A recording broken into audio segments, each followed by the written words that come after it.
Bismillahirrahmanirrahim. Assalamualaikum warahmatullahi wabarakatuh. Nama saya Diva Purnamadi dari Prodi Pendidikan Bahasa Inggris akan menjelaskan tentang perkembangan pendidikan di Indonesia. Perkembangan pendidikan di Indonesia. Secara singkat, pendidikan merupakan produk dari masyarakat. Pendidikan tidak lain merupakan proses transmisi pengetahuan, sikap, kepercayaan, keterampilan, dan aspek-aspek perilaku lainnya kepada generasi ke generasi. Dengan pengertian tersebut, sebenarnya upaya di atas sudah dilakukan sepenuhnya oleh kekuatan-kekuatan masyarakat. Hampir segala sesuatu yang kita pelajari adalah hasil dari hubungan kita dengan orang lain, baik di rumah, sekolah, tempat bermain, pekerjaan, dan lainnya. Dengan kata lain, dimanapun kita berada, kita pasti akan belajar dan mendapat ilmu pengetahuan. Bagi suatu masyarakat, hakikat pendidikan diharapkan mampu berfungsi menunjang kelangsungan kemajuan hidupnya, agar masyarakat itu dapat melanjutkan eksistensinya. Maka diteruskan nilai-nilai pengetahuan, keterampilan, dan bentuk tata perilaku lainnya bagi generasi muda. Tiap masyarakat selalu berupaya meneruskan kebudayaannya dengan proses adaptasi tertentu sesuai coraknya masing-masing periode zamannya kepada generasi muda melalui pendidikan atau secara khusus melalui interaksi sosial. Dengan demikian, fungsi pendidikan tidak lain adalah sebagai proses sosialisasi. Dalam pengertian sosialisasi tersebut, dapat disimpulkan bahwa aktivitas pendidikan sebenarnya sudah dimulai sejak ia dilahirkan ke dunia, yaitu keluarga. Di dalam keluargalah anak pertama menerima pendidikan, dan pendidikan yang diperoleh dalam keluarga ini merupakan pendidikan utama atau terpenting terhadap perkembangan pribadi anak.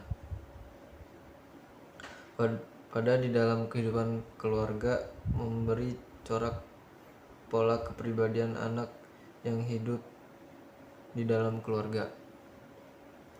Alam keluarga adalah pusat pendidikan yang pertama sejak timbulnya adaptasi kemanusiaan hingga sekarang. Hidup keluarga itu selalu mempengaruhi bertumbuhnya budi pekerti dari tiap-tiap manusia. Kutipan dari Dewantara dalam Suwarno. Akan tetapi tidak dapat dipungkiri pula, ternyata masyarakat dunia secara global telah ikut mempengaruhi iklim pendidikan. Pengaruh modern. Macam-macam pendidikan terbagi atas. Yang pertama, pendidikan non-formal, meliputi pendidikan dasar dan pendidikan lanjutan. Pendidikan dasar mencakup pendidikan keaksaraan dasar, keaksaraan fungsional, dan keaksaraan lanjutan. Paling banyak ditemukan dalam pendidikan usia dini atau PAUD, TPA, maupun pendidikan lanjut usia. Pemberantasan buta aksara (PBA) serta program paket A, SD, paket B adalah merupakan pendidikan dasar. Pendidikan lanjutan meliputi program paket C, setara SLA, kursus, pendidikan vokasi, latihan, keterampilan lain baik dilaksanakan secara terorganisasi maupun tidak terorganisasi. Pendidikan non-formal mengenal pula pusat kegiatan belajar (PKBM) belajar sebagai pangkalan program yang dapat berada di dalam satu kawasan setingkat atau lebih kecil dari kelurahan atau desa. Pendidikan informal adalah jalur pendidikan keluarga dan lingkungan berbentuk kegiatan belajar secara mandiri. Faktor yang mempengaruhi kualitas pendidikan. Ada dua faktor yang mempengaruhi kualitas pendidikan khususnya di Indonesia, yaitu faktor internal, meliputi jajaran dunia pendidikan baik itu Departemen Pendidikan Nasional, Dinas Pendidikan Daerah, dan juga sekolah yang berada di garis depan. Dalam hal ini, Intervensi dari pihak-pihak yang terkait sangatlah dibutuhkan agar pendidikan senantiasa selalu terjaga dengan baik. Faktor eksternal adalah masyarakat pada umumnya, di mana masyarakat pada umumnya merupakan ikon pendidikan dan merupakan tujuan dari adanya pendidikan, yaitu sebagai objek dari pendidikan. Berbicara tentang pendidikan, di Indonesia seolah tidak mengenal kata selesai, disebabkan oleh pertama, pesimisnya masyarakat atas kebijakan pemerintah. Kedua, terlalu bersemangatnya pemerintah untuk mengikuti cepatnya perkembangan pendidikan di belahan lain dunia ini. Bisa jadi pemerintah iri dengan gemerlapnya sistem pendidikan di negeri-negeri lain. Semestinya kita bisa belajar banyak dari sejarah dulu. Dulu negeri ini dikenal produsen guru terbaik. Hingga pihak negeri tetangga kita macam Malaysia serasa perlu mengimpor tenaga pendidik dari bumi khatulistiwa ini. Akan tetapi semua seolah tak lebih dari kenangan manis. Hasil survei terbaru tahun 2005 menyebutkan Indonesia menduduki ranking 112, jauh berada di bawah Malaysia dan Bangladesh. Hal itu menunjukkan kenyataan yang membuat kita mengelus dada. Polemik pendidikan di Indonesia selama ini berkutat pada persoalan dana, pengadaan infrastruktur, dan kurikulum bongkar pasang. Seharusnya perdebatan itu tak perlu dilakukan. Sebabnya sederhana saja, bahwa pengadaan ketiga hal itu mutlak menjadi tanggung jawab pemerintah. Tentu jika memang membutuhkan masukan dari pihak lain, misalnya pengusaha, pakar pendidikan, atau perwakilan masyarakat, hal itu sangat dimungkinkan. Hal lain yang harus menjadi perhatian pemerintah adalah kondisi generasi muda sekarang. Survei dari lembaga survei di Jakarta yakni ESI Nielsen Media menunjukkan bahwa 21% dan 34% masing-masing untuk fashion forward dan constant hedonis. Keduanya mewakili golongan yang cuek dan asal ikut alur yang ada. Ironisnya, alur pendidikan yang diikuti justru kehilangan arah. Dalam hal ini, ada dua hal yang menjadi kunci solusi, yakni konsistensi dan komitmen. Konsistensi dalam hal penerapan kurikulum dan kebijakan terkait lainnya. Harus ada pembicaraan antara pembuat kebijakan dan penyelenggara industri atau pihak pemakai produk pendidikan, yakni para lulusan, dalam penyusun kurikulum. Dengan demikian, dua dunia tersebut akan terhubungkan oleh jembatan bernama kurikulum pendidikan. Dua dunia tersebut tidak lagi menjadi menara gading di tempatnya. Komitmen dibutuhkan oleh semua pihak, bahwa semua aspek turut bertanggung jawab melaksanakan pendidikan di negara ini. Pun dalam hal ini generasi muda. Meminjam istilah sahabat saya, generasi muda tidak boleh terus-menerus memposisikan diri sebagai korban. Saatnya semua pihak bergerak di tempat dan bidangnya masing-masing. Momentum Hari Pendidikan Nasional kali ini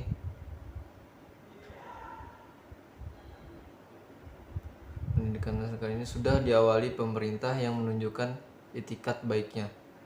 Hal itu terkait dengan diluncurkannya 3 pilar rencana strategis pembangunan pendidikan yang dilansir oleh media massa. Pertama, peningkatan dan penguatan akses pendidikan. Kedua, peningkatan relevansi dan daya saing mutu pendidikan. Ketiga, peningkatan tata kelola dan citra publik pengelola pendidikan. Aktualisasi masyarakat dalam pengembangan pendidikan. Bentuk aktualisasi dan penyadaran diri masyarakat secara kolektif dapat berupa partisipasinya dalam proses pengambilan keputusan yang berhubungan dengan kebutuhan dirinya dan kelompoknya dalam komunitas yang melingkupinya. Cara-cara kolektif berpartisipasi dalam bermasyarakat bisa teraktualisasikan dalam bentuk musyawarah dan juga terbentuknya institusi lokal oleh masyarakat itu sendiri. Musyawarah adalah sebuah pendekatan kultural khas Indonesia yang dapat dimasukkan dalam proses eksplorasi kebutuhan dan identifikasi masalah. Musyawarah juga merupakan bentuk sarana untuk meningkatkan rasa partisipasi dan rasa memiliki atas keputusan dan rencana pembangunan. Musyawarah dapat merupakan cara analisis kebutuhan dan tidak sekedar keinginan dan yang bersifat superficial demi pemenuhan kebutuhan sesaat.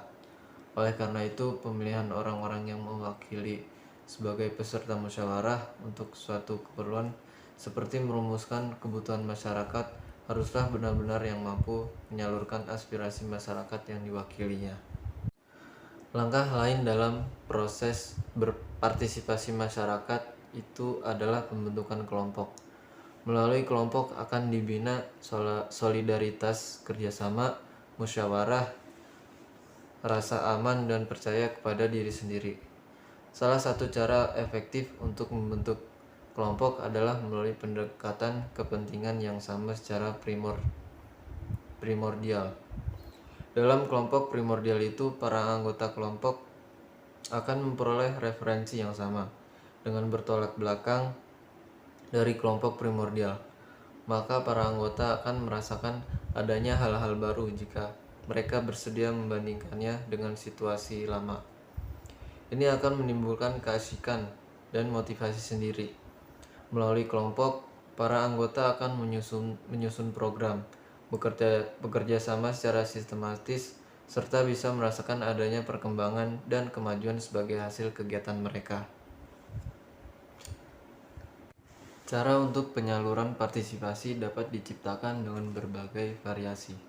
Cara sesuai dengan kondisi masing-masing wilayah atau tempat komunitas masyarakat dan lembaga pendidikan itu berada.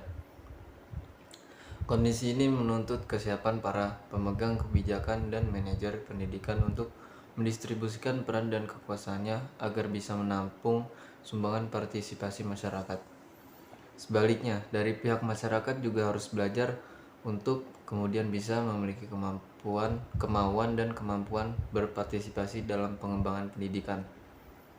Sebagai contoh adalah tanggung jawab dunia usaha atau industri. Mereka tidak bisa tinggal diam menunggu dari suatu lembaga pendidikan atau sekolah sampai dapat meluluskan alumninya, lalu menggunakannya jika menghasilkan output yang baik dan mengkritiknya jika terdapat output yang tidak baik. Partisipasi dunia usaha atau industri terhadap lembaga pendidikan harus ikut bertanggung jawab untuk menghasilkan output yang baik sesuai dengan rumusan harapan bersama. Demikian juga kelompok masyarakat lain, termasuk orang tua siswa. Dengan cara demikian, maka mutu pendidikan dalam suatu lembaga pendidikan menjadi tanggung jawab bersama antara lembaga pendidikan dan komponen-komponen lainnya di masyarakat.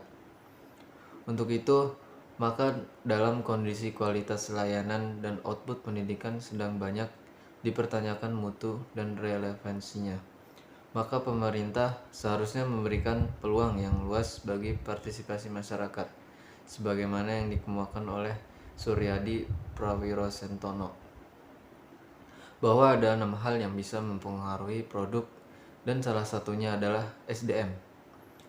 SDM kita ibaratkan sebagai kelompok masyarakat yang mana bisa membawa pengaruh pendidikan yang ada dalam sebuah negara. Lebih dari itu, pemerintah perlu menyusun mekanisme sehingga orang tua dan kelompok-kelompok masyarakat dapat berpartisipasi secara optimal dalam pengembangan pendidikan di Indonesia. Ya, oke, sekian dari saya. Kurang dan lebihnya mohon maaf. Azallahu yar'ana wa yafazna walhamdulillahirabbil alamin. Wassalamualaikum warahmatullahi wabarakatuh.